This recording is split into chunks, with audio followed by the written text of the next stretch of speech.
किताब गुलजार फजल उनवान है नफ़ी इसबात दे आमिल फ़कीर तू हिस्सा लेना। बाज पोशाकी जंगल माने साबर पीर सुहारा तन तनहा अल्फ दे वांगू बुत मुबारक सारा। फिरदियाँ फिरदियाँ मुद्दत गुजारी दिल विच ख्वाहिशाही अज अजोकी वसनी अंदर वेखा रात विहाई। जिस जंगल विच गश्त करेंदे उस नज़दीक बढ़ाना नाम है सी इस कस्बे संदा जिस विच साबर राणा। जान बढ़ाने आकर पहुँचे मस्जिद दे विच आए चादर दे के नेक शख्स ने तन ते फर्द कजाए। बन के चादर नाल कमर दे बैठे घुट मसीती रहसा अज जमीयत इत्थे ए आही विच नी थी। एक दरवेश इस मस्जिद अंदर रहंदा मुद्दत मुकामी होर दूजा कोई टिकन ना देवे आदत उस मदामी। नाम उसदा सी साई मस्ताना है सी मर्द रबाना राती करके बंद बूहे नू अगे पत्थर टिकाना।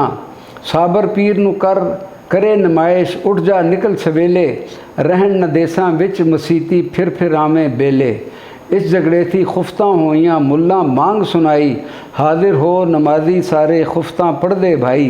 पेश नमाजा कहन मुताबिक साबिर बाहर आए खली जमात ते अंदर होके फूड़े विच समाए। बाहर जांदे वेख आखी संग ओ साई मस्ताना समझ गया उठ गया मुसाफिर दिल नू दिल टकाना। खुफ्ता पढ़ के नाल जमातां टुर गए मंग दुआई ओ नमाजी आए जेड़े है गल है सन कुल गराई। साई मस्ताना कुंडा दे के अगे पत्थर धरदा बैठ दुदानू जहर कमावे वाह वाह रब दे मरदा। दो कलमे विच साबत जुस्सा तीजे नफ़ी उलाया वेखो वख अंदाम तमामी ऐसा जलवा पाया। ओ अंदाम हर चारे बोलन जिक्र असबाती कर दे पे मसीती अंदर तड़फन उड उड मुड़ मुड़ जुड़दे। निस करीबी रात गुजारी साबर नू खंग आई होए अंदाम इकट्ठे उसदे देर लगी ना काई। साई मस्ताने ने फरमाया मेरा राज छुपावें रात दसन थी मैं मर जासा रब दे नाम बचाई। मेरे कोलू लै लिया हिस्सा करके जोर दागाना ऐ पर पीर दे दर पर बैठो साबिर पीर जगाना। फिर ना छोड़ जंगल दा प्यारे बैठ पीर दी जाई पीर तेरा है कामल लकमल बूंद फजल जिस पाई।